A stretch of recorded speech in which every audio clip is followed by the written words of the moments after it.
Ano pong itinulong sa inyo ni Alice Goo? Philippine offshore gaming operators are legally in a sense. And do you recall kung magkano ang real property tax na ibinabayad sa inyo during that time? More than 15 million po.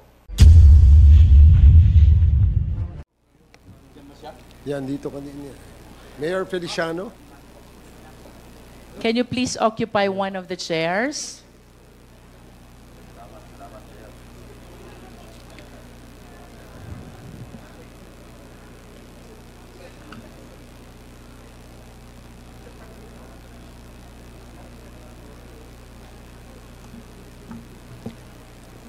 Yes, Madam Chair.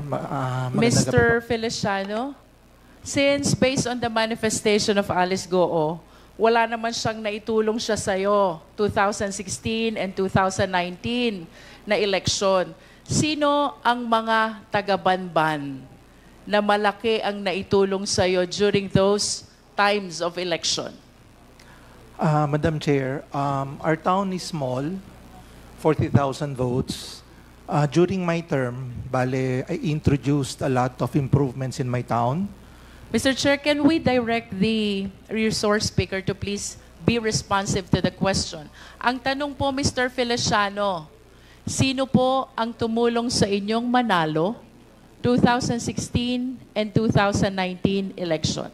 Before you answer, Mayor, can we ask the committee secretary to administer the oath of... have you taken your oath? Yes, sir. Okay. Sige, please. I'm sorry. Please continue, Congresswoman Luistro. Mr. Feliciano, did you get the question? Yes, ma'am. On my town, ang tumulong po sa akin, yung mga kababayan ko po. So yung mga kapitan, yung mga leaders ko, and yung mga family members ko po sa bayan namin. How about your Vice Mayor? Did he help you? Kasama din po sila. Si Vice Mayor William Cura po ang kasama ko. Malaki bag na itulong sa ni Vice Mayor? Physically po. Physically. How about your council members? Did they help you? Yes, ma'am. Actually, I'm proud to say, on my second term, isa lang po ang nalaglag sa mga councilors ko. So 7 of your 8 members Yes, Madam Chair. dedicated their support on your 2016 and 2019 election. How about the barangay captains? Ilan ho bang kapitan mayroon kayo? Out of the 15 po, sa akin po lahat sila. And on my last term, wala po nalaglag sa ticket ko. 10-0 po kami lahat. How many barangays do you have? 15 lang po. 15. Yes, ma'am. And the total of 15 barangays all supported you during your 2016 and 2019 election. Yes, Madam Chair. Kanina po sabi ni Alice Goo, wala siyang naitulong sa inyo 2016, wala din siyang naitulong sa inyo 2019, except yung botante na nagtatrabaho sa kanilang farm. Do you confirm that? Yes, Madam Chair. And aside from doon sa botanteng nagtatrabaho sa farm nila, mayroon ho ba kayong malalim na pinagsamahan ni Alice Goo? Like for example, nagka-problema ho ba kayo na ni-rescue niya kayo? Meron ho ba kayong mga ganyang pinagsamahan? Or nangutang ho ba kayo sa kanya at pinaluwag niya kayo? Hindi naman po. During my time, because yun na po yung nagkaroon ng ASF, that's why most of the time po, pupunta po sila ng munisipyo, kasama po yung hog raisers to address the problem. So doon lang po kami naging close, Madam Chair, because most of the time, papasyal po sila because na-wipe out nga po ang population ng hog and swine. So that's the time we had ample of conversations, Madam Chair. Kung papipiliin ko po kayo, Mayor, si Alice Goo po ba? Friend or acquaintance lang? Friend. Friend. Yes, ma'am. But you have several other friends who might be more attached to you than Alice Goo. Do you confirm that? Marami po, syempre. Marami. Opo. No? Ang gusto ko pong itanong, Mayor, considering na si Alice Goo, wala namang naitulong sa inyo 2016. Wala ding naitulong sa inyo 2019. And you even said that there are several other friends who are more attached to you than Alice Goo. Bakit po siya ang in-endorse niyong tumakbong mayor? Madam Chair, yung during my time, dahil maliit lang nga po ang bayan namin, I believe a good businessman should be the one running the municipality or local chief executive. Mayor, why do you say that Alice Goo is a good businessman? Because from the time I knew her, 2016, siya na po ang sabihin na natin na responsible po doon sa mga piggery nila sa bayan ng Bamban. And it so happened, nakita ko naman na napalaki nila, and during the pandemic, nakita ko she was able to control yung pagkamatay po ng mga baboy nila. So a good businesswoman, so sabi ko, why not try and ask her if she wanted to run. You manifest that you are the one who offered that opportunity to her? Yes, Madam Chair, because... Kayo po ang nag-alok, hindi niya hiniling. Hindi po, kasi po during that time, I had a falling out with my fellow, yung kaibigan ko nga, because I ran for Congress. So, it so happened, we had a falling out with my barangay captain. So, sabi niya, hindi ka pwedeng tumakbo, kailangan ako lang. I needed someone on my back. Mahirap pong tumakbo ng Congress kung wala ka pong mayor sa bayan mo. So, sad to say, ang option ko na lang was to ask her if she wanted. And then she said, sige, give me 30 to 60 days and I'll decide. And then after po noon, Madam Chair, after 60 days, so let's try it out. Let's ask her, yung mga kababayan natin, kung papayagan tayo. And then, everything fall through. How about your vice mayor? Ang vice mayor ko po, ang nangyari noon, nagpunta rin po rin sa kabila. How about your council members? At naiwan po sa akin lahat yung 7. And you did not consider any of them Wala po, ma'am kasi hindi to succeed to your mayoralty? Wala pong capable. They're not capable of...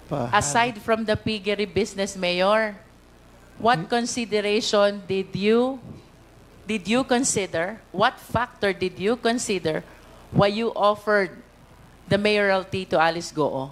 Wala naman po. Nothing came into me. Ganun lang po kasimple naman yun eh. You just offered the position to Alice Goo.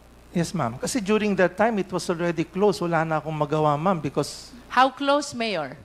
No, the time frame during that time that my friend told me not to run, and we were already having a squabble kung sinong gagamitin ko as my candidate. Ma'am, masyado na maigsi yung oras. So wala nang panahon, ma'am. I understand, Mayor, during your time, may Hong Sheng na. Yes, ma'am.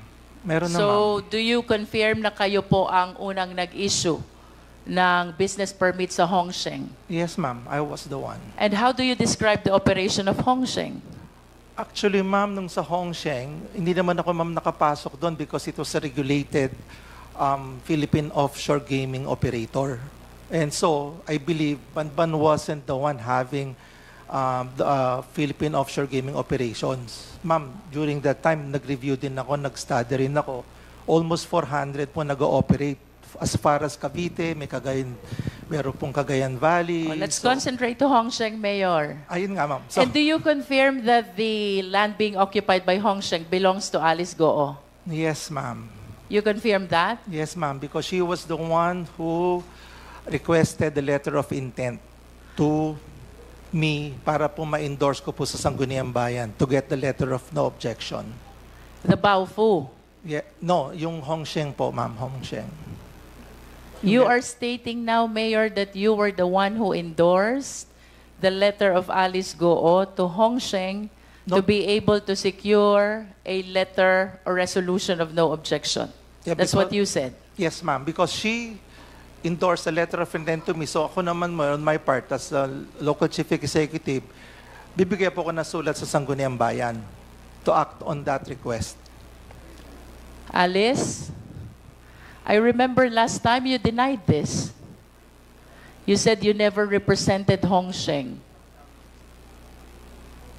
Your Honor, I translate for Hong Sheng, and for Hong Sheng po, I invoke my right against self-incrimination for the cases filed at the court po. But I wish to manifest, Mr. Chair, that in tonight's hearing, contrary to the representation of Alice Goo, Mayor Feliciano is now saying that it was Alice Goo who approached him and facilitated the resolution interposing no objection to the establishment of Hong Sheng, in which SEC documents the name of Alice Go appears as representative, which fact Alice Go likewise denied during the last hearing. Mayor Feliciano, Yes, Madam Chair. during your congressional bid, simultaneous with the mayoralty of Alice Goo, Yes, Madam Chair. ano pong itinulong sa inyo ni Alice Goo? Yung pong makapagsalita po ako sa entablado niya, malaking bagay na po sa akin yon. Sabi niyo po, magaling na businesswoman si Alice Goo. Yes, Madam Chair. So what support did she extend to you during your congressional bid? Sa bayan lang po ng Bamban, yung maisama ka na dun sa grupo niya na hindi ka na maglalagay ng entablado. Tapos yung pagbayad po sa mga watchers, so hindi na po niya ako hinasel. So that is fine and tama na po para sa akin yon. So there are no campaign funds that were extended to you? Wala po, kaya po natalo ko. Yun lang pong sa akin. How many towns do you have in your district? Madam Chair, we have 4. 4 towns. Yes, Madam Chair. And ang naitulong lang ni Alice Goo is the audience Yes, Madam Chair. during the campaign period. Tama ba? Yes, Madam Chair. Is that the only thing that you're expecting from the businesswoman whom you describe as a very good businesswoman? On my part po kasi, Madam Chair, what I learned was when you try to run for office, kung may magbibigay ng tulong, salamat. Kung wala, salamat din para at least wala pong magsisisihan sa bandang uli. I'd like to go back to Hong Sheng, Mayor. Yes, Madam Chair. Mayor, do you understand that this Hong Sheng was later on found out to be a POGO operation? Madam Chair, yung pong letter of no objection was part of a PAGCOR license given by our gaming industry. So alam ko po na ganun talaga siya. And I believe Philippine offshore gaming operators are legally in a sense. Can you describe to us how many buildings are erected in Hong Sheng? I'm not really sure kung ilan po yung Approximate. 5 or 6. And do you recall kung magkano ang real property tax na ibinabayad sa inyo during that time? Ngayon po, more than 15 million po. During your time, Mayor? Yes, that was yung pong pagbaba ko po. More than 15 Yes, million? ma'am. Yes, ma'am. And where were you nung na-convert ito as Yunzuan Corporation? Wala na po Was ako it noon. during your term? No, hindi na po. Because later part na po kasi yun noong 2022 eh. And then, baba na po ako noon. How about the Baofu land, Mayor? When Alice Go acquired this land, what is the classification of this land? This land was agricultural and then she requested for a reclassification way back 2019. So it was during your time when the land was reclassified. Yes, Madam It Chair. was reclassified from agricultural to industrial. Do you confirm that? Residential and commercial, Madam Chair. From residential to? No, Commercial. agricultural, residential / commercial. From agricultural to residential commercial. And Yes, per ma'am. your recollection, do you believe that the requirements for reclassification were duly complied with? Yes, Madam Chair, I believe so.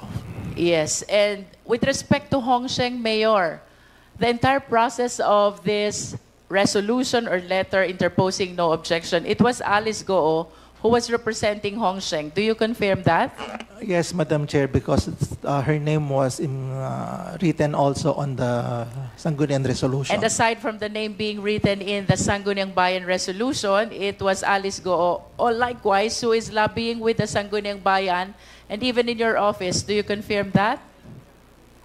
Actually po, hindi naman naglabi. She just submitted the letter of intent.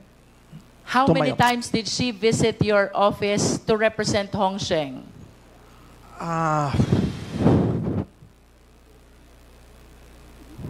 Twice. Twice. Twice. I think. If you are aware, how many times did he visit the Sangguniang Bayan for the purpose of that no objection for Hong Sheng? Once. I wish to manifest, Mr. Chair, that contrary to the statement of Alice Goo, that she never represented Hong Sheng during its application for permit and even in the issuance of letter or resolution of no objection, John Feliciano is now testifying that it was Alice Goo who represented and facilitated the no objection resolution for Hong Sheng, the POGO operation. I submit, Mr. Chair.